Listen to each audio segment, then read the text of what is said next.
జనసేన రౌడీలు బరి తెగించారని తాడికొండ వైఎస్ఆర్ కాంగ్రెస్ పార్టీ సమన్వయకర్త బాల వజ్రబాబు మండిపడ్డారు.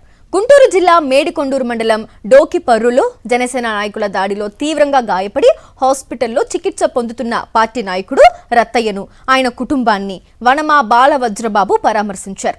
డాక్టర్ని అడిగి రత్తయ్య ఆరోగ్య పరిస్థితిని తెలుసుకున్నారు. 20 రోజుల క్రితం రత్తయ్య ఇంటిపై దాడి చేసిన జనసేన నాయకులను పోలీసులు అరెస్టు చేస్తుంటే ఇప్పుడు ఈ దాడి జరిగేది కాదన్నారు. పోలీసులు నిర్లక్ష్యంగా వ్యవహరించడం వల్లే జనసేన నాయకులు రెచ్చిపోయారని, అధికారం అండతో రత్తయ్యపై దాడి చేశారని వజ్రబాబు మండిపడ్డారు. ఒక్కడే వాకింగ్ చేసుకుంటూ వెళ్తా ఉంటే ఇవాళ హాస్పిటల్ చూస్తూ ఉంటే చాలా బాధ కలుగుతూ ఉంది. అసలు అతను గుర్తుపట్టలేని పరిస్థితిలో ఉంది. ముఖమంతా కూడా కుట్లేస్తా ఉన్నారు. అతనికి ఆల్రెడీ హార్ట్ ప్రాబ్లం ఉందని చెప్పి చెప్తా ఉన్నారు డాక్టర్స్. 1-2 రోజులు గడిస్తే గానీ ఏ విషయం చెప్పలేమని చెప్పి చెప్తా ఉన్నారు. ఈ పరిస్థితుల్లో ఈ పరిస్థితులు జరగడానికి కారణం కేవలం పోలీసు వ్యవస్థ. ఎప్పుడైతే ప్రజలు మీ మీద నమ్మకంతో, మీ మీద విశ్వాసంతో ఒక కంప్లైంట్ ఇవ్వడానికి వస్తే కనీసం ఆ ఇంగిత జ్ఞానం లేదా అని చెప్పి మిమ్మల్ని అడుగుతా ఉన్నాం. అంటే మీరు పార్టీని దృష్టిలో పెట్టుకొని మీరు పోలీసు వ్యవస్థ నడుపుతా ఉన్నారా?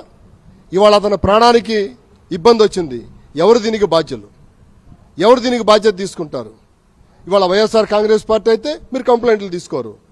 కూటమి ప్రభుత్వానికి సంబంధించిన నాయకులు కొడితే ఇబ్బంది లేదు, చంపితే ఇబ్బంది లేదు, ఏమి చేసినా కూడా చెల్లుబాటు.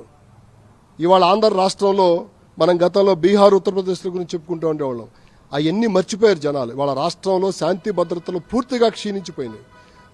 రోజుకి ఎక్కడ పట్టినా సరే వైఎస్ఆర్ కాంగ్రెస్ పార్టీ జెండా పట్టుకున్నాడంటే కొడుతున్నారు. ఈ పరిస్థితులకి మూల్యం చెల్లించుకోక తప్పదు. ఖచ్చితంగా 100% మూల్యం చెల్లించుకోక తప్పదు. మరిన్ని అప్డేట్స్ కోసం ఛానల్ ను సబ్స్క్రైబ్ చేయండి. నోటిఫికేషన్స్ కోసం బెల్ ఐకాన్ పై క్లిక్ చేయండి.